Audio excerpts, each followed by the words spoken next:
Assalamualaikum warahmatullahi wabarakatuh. Perkenalkan, nama saya Wahini Fitria. Baiklah, di kesempatan kali ini saya akan menjelaskan materi mengenai korelasi parsial dan korelasi berganda. Yang pertama, saya akan menjelaskan apa itu korelasi. Korelasi adalah studi yang membahas tentang derajat hubungan antara dua variabel atau lebih. Yang pertama, korelasi parsial.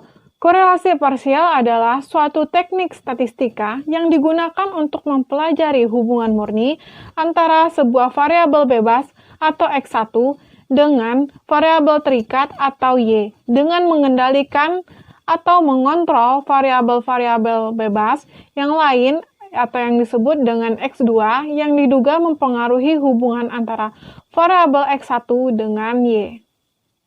Yang selanjutnya, teknik analisis korelasi parsial digunakan untuk menghitung kecenderungan hubungan antara dua variabel yang dikontrol oleh variabel lainnya.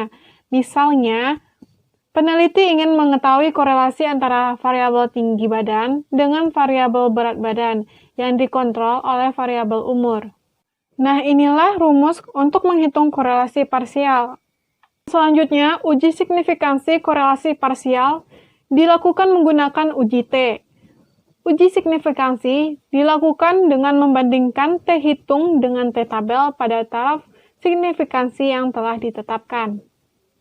Jika nilai T hitung lebih besar daripada nilai T tabel pada taraf signifikansi yang ditetapkan, berarti hubungan variabel X dan Y adalah signifikansi. Maka hipotesis nihil ditolak.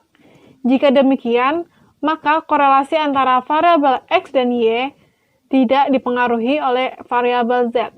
Yang selanjutnya, untuk menghitung uji signifikansi pada korelasi parsial, berikut rumusnya. Yang kedua, korelasi berganda. Teknik korelasi berganda digunakan untuk menghitung kecenderungan hubungan antara satu variabel tergantung dengan dua atau lebih variabel bebas. Tingkat hubungan antara variabel tergantung dengan beberapa variabel bebas dinyatakan dalam koefisien korelasi berganda dengan simbol R. Selanjutnya, koefisien korelasi berganda ditentukan oleh koefisien korelasi antara variabel bebas yang akan dikorelasikan dengan variabel tergantung. Jika korelasi antara variabel bebas mempunyai koefisien korelasi tinggi, maka jika dikorelasikan secara bersama dengan variabel tergantung, maka cenderung akan diperoleh koefisien korelasi berganda yang rendah. Sebaliknya, jika koefisien korelasi antara variabel bebas adalah rendah, maka akan cenderung diperoleh koefisien korelasi berganda yang tinggi. Nah, inilah rumus untuk menghitung korelasi berganda satu variabel dengan dua variabel bebas. Yang selanjutnya, uji signifikansi korelasi berganda dilakukan menggunakan uji F, yaitu membandingkan nilai F hitung dengan F tabel dengan derajat kebebasan K dan N kurang K kurang 1 pada signifikansi yang ditetapkan. K adalah jumlah variabel bebas dan N adalah jumlah kasus.